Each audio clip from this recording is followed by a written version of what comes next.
Eğer Azerbaycan'da ne varsa demokratik, azad insan hakları bərpa olunmuş bir devlet kurularsa, Azerbaycan Demokratik Respublika adını alarsa,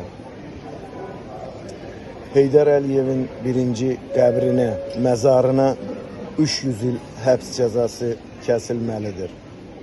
Onun davamçısı uğursuz plastilin yumruq İlxoz Kolxozoviç Komsomolski ləqəbli İlham Əliyev Geydariç 170 il həbs cəzası almalıdır.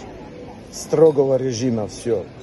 Heydər Əliyevin məzarı yerindən qaldırılıb hardadırsa, mən əmin deyiləm ki, onun məzarı Azərbaycanda hardadırsa. Yəqin ki, atası, anası, dədəsi, babası kim olubsa, o məmləkətdə də bastırılıb onun cəsədi.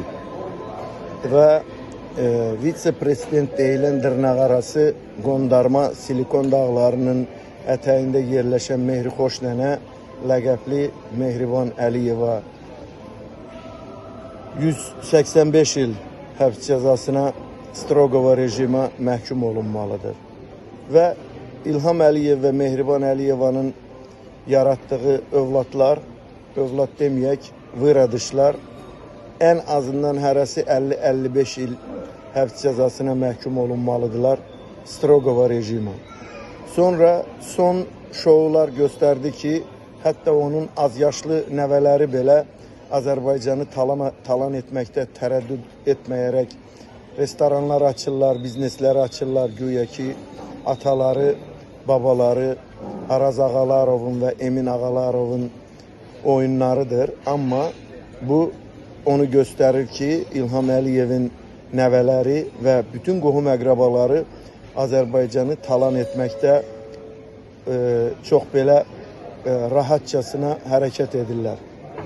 Və bunların hamısını bir yerə yığaraq bu sülaləyə, həmin bu şərəfdən kəm Azərbaycanı talan etmək üçün Azərbaycanı ələ keçirmiş, Azərbaycana bir süpürgə kooperativi kimi baxan Əli Paşayevlər sülaləsinin hər bir ailəsinin üzvünü bir yerə yığaraq 4500 il həbs cəzası verilməlidir.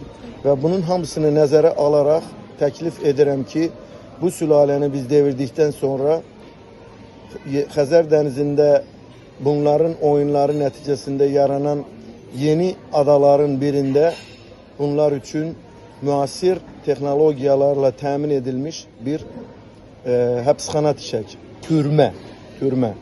Bu yani yeni değil, Alcatraz kimi türmə var, nə bilim dünyanın bəzi ölkə, Fransada da var, dənizin ortasında bir həbsxana var. Amerikadadır əslində o Alcatraz, indi işləmir, amma çox məşhur bir həbsxana olub. Biz də onun adını qoyarıq ki, Əli Paşayevlər həbsxanası və arada sırada göydən onlar üçün ətdən-mətdən aparıq, çünki onlar orada 2-3 ildən sonra vəhşiləşəcəklər, vəhşi heyvanlar kimi o ətlərdə parçalayıb yeyərlər və biz də Azərbaycanımızı bunlardan xilas etdiyimizə görə demokratik, azad və gələcəyi çiçəklənən Azərbaycan yarada bilərik. Və bunu mən dediklərimi başa düşməyən və hər hansı bir negativ fikirlərdə olan şərəfdən kəm ailəsini bazara çıxartmış əxlaqsızlar, trollar öz haqlarını alacaqlar. Onların haqqı pazdır, paz. Pazları hazırlanır. Hər bir kənddə, Azərbaycanın hər bir müəssisəsində o pazlar gizli şəkildə hazırlanır və yeri gələndə, lazım gələndə hər birisinin pazı yağsız, mağsız basılacaq.